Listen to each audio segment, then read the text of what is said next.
Pessoal, continuando a entrevista aqui com o Rodrigo Regis. Rodrigo, vamos falar mais sobre a segurança do IPv6. Então você falou que os firewalls não é mais uma preocupação.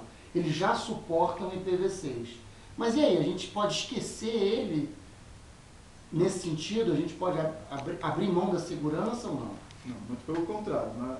Às vezes muitas pessoas pensam, eu não tenho IPv6 na minha rede, eu não tenho IPv6 nativo na minha rede, então eu não preciso me preocupar com isso. E isso é um erro muito grave. Porque, apesar de eu não ter endereço IPv6 nativo ainda, né, a rede não tem endereço IPv6 nativo, a gente tem que lembrar que os sistemas operacionais já suportam IPv6. Né? Isso significa o quê?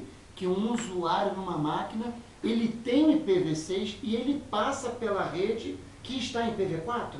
Existem algumas ferramentas que a gente chama de ferramentas de transição, foram técnicas criadas pensando em ligar os mundos V4 e V6, que acabam funcionando aí, se não tiver uma proteção especial, como algum tipo de backdoor. Você tem, por exemplo, técnicas de tunelamento, onde você pega um pacote IPv6, encapsula num pacote IPv4, e isso consegue ser para a internet encapsulado. Isso significa que se ele tem lá aquele firewallzinho de IPv4, mas a máquina suporta IPv6, o vírus está passando pelo IPv6? Pode acontecer.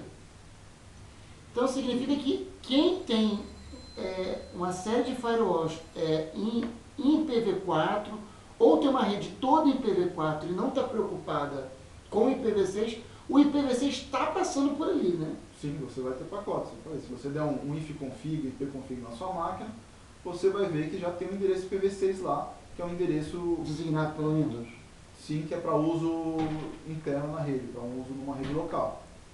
Né? E pode ter técnicas de transição que permitem que você envie pacotes, inclusive para a internet. Existem técnicas, como por exemplo, uma técnica chamada Teredo ou 624, que pegam, como eu falei, os pacotes IPv6. O que é esse Teredo? São técnicas de tunelamento. É uma técnica? Sim, de transição.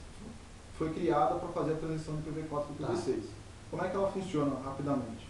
Eu tenho servidores públicos espalhados na internet, né, com acesso a IPv6. Tá. Vamos supor que eu quero acessar o Google via IPv6, mas eu não tenho ainda IPv6 nativo. O provedor ainda não me deu IPv6. Tá. O Windows, de forma automática, por exemplo, sem te perguntar nada, ele é capaz de mandar sua requisição de IPv6 encapsulado num pacote IPv4. Okay. Então ele fecha um túnel com esses servidores públicos que estão instalados. Ele acessou lá o servidor do Google em IPv6, sim, mas a rede transitória está em IPv4. Então ele pegou o pacotinho IPv6, colocou dentro do pacote IPv4, então isso sai pela sua internet, pelo seu provedor, chegando nesses servidores públicos, esse pacote IPv6 é desencapsulado e chega no destino que você quer alcançar e a volta é a mesma coisa. No caso do Google, não há nada de mal intencionado nisso, eles só querem que você acesse o site. Mas o mesmo pode acontecer com vírus. Com vírus ou acesso a algum site que... Você não acha que o fato de existir pouca política de regras de segurança em IPv6 tem muito mais vírus rolando em IPv6 do que em IPv4? Muito mais vírus não, porque ainda não está sendo tão explorado. Já começaram a surgir. Mas você acha vírus, que é uma tendência?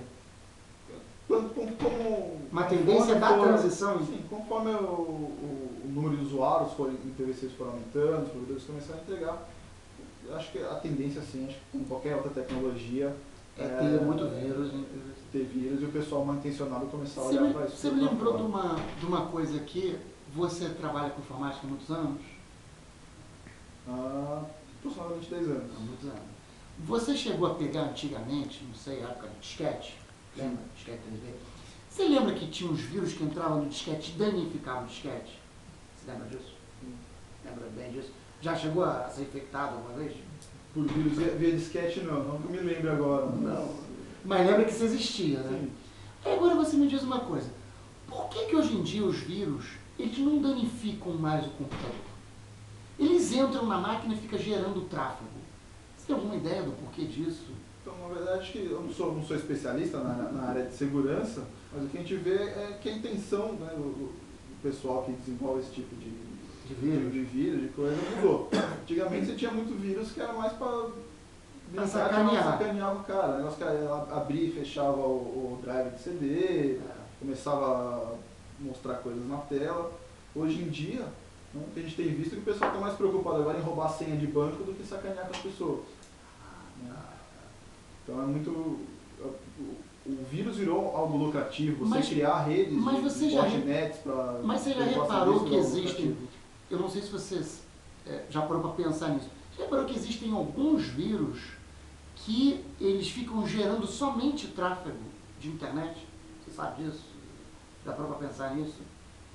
Você tem, por exemplo, o pessoal chama de botnet, que são máquinas que estão infectadas, né? E o cara que criou a aplicação, lá, o vírus que infectou aquelas máquinas, em algum dado momento ele manda lá um sinal para as máquinas que ele infectou para que elas acessem um determinado serviço com o intuito de derrubar algum site, algum usuário. E isso pode ser feito todo em IPv6? Hoje em dia, sim.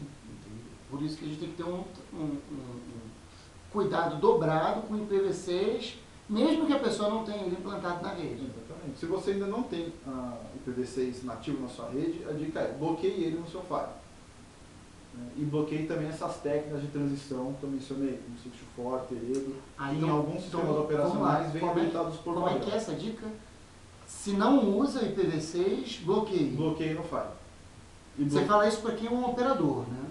Para quem é um administrador de rede. Administrador de rede, você pode fazer isso até sendo um usuário doméstico. Você pode habilitar lá o seu IPT, o seu firewall. Se o provedor que você está operando não usa IPv6, é aconselhável que ele desligue. Você desbloqueie isso no firewall para não correr o risco de ter sua máquina infectada ou usada como tipo de backdoor. Tá ótimo.